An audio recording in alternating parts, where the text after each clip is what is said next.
ඇනලා එක කාලයක් ගන්න අපිට එතකොට ඒ කාලයක තත්ත්වය දැනගන්න පුළුවන්. මං කියන දා ඉස්සර මගේ ඉස්සරම යාළුවනේ. මොකද? චුට්ටක් අල්ලගන්න. අල්ලන්නේ ආ. බොන්න එපා. මම බොන්නේ. ඔහොම සසියා. ඉස්සරහා පස්සේ යාළුවෝ මේකෙන් ඇනලා ගනින්කෝ මොක. මේ? මේකෙන් ඇනලා අරගෙන අල ගෙඩියක් ගනින්කෝ. බයල කියන්න ගන්න එක. මම මූටයි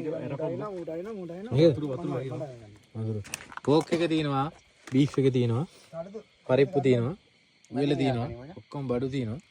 අර පැත්තේ නිදා ගන්න තියෙනවා. මේ පැත්තේ ටෙන්ට් එක තියෙනවා.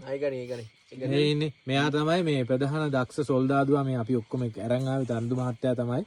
ඉතින් මේ තරුදු මහත්තයාගේ මග පෙන්වීමට තමයි ටෙන්ට් එකම ඔක්කොම ගහලා වේල කරලා තියෙන්නේ. ඉතින් තරුදු පේනවා නේද? මේවා ජපානයෙන් ආනයනය කරලාද ඇමරිකානු සපත්තු ඇඳගෙන ඉන්නවා. මේ ඉන්නේ සසීමිලාන් කිසිම වැඩක් නැති තේරුමක් නැති වුණාට ලස්සනට ඇඳලා කරලා ඉන්නවා. මේ ඉන්නේ කවදාවත් ජනහත ජයගත් අසිපත අතගත් සෝරෝ. මේ ඉන්නේ අපේ කොයිකාගේ හිතවතා සෙනා කාටවත් වරදක් නැහැ. ගෑස් එකක් උඩ ඉඳන් ඉන්නේ. ගෑස් එකේ ලූස් එක බුරුල් වුණොත් එහෙම ගෑස් එක ඔඩෝ මේකට පුස් ගාලා මල්ලෙඩිලක් වගේ පත් වෙලා සෙනාවද නේද? මේක මූණක් ගලක් වගේ මූණක් පෙසි ප්‍රයෝජනයක් නැති එක. යකෝ මේ ෆොයිල් එක රත් වෙලා නෑ තාම බා. ඒකෙන් මූ කිසි ප්‍රයෝජනයක් නැහැ.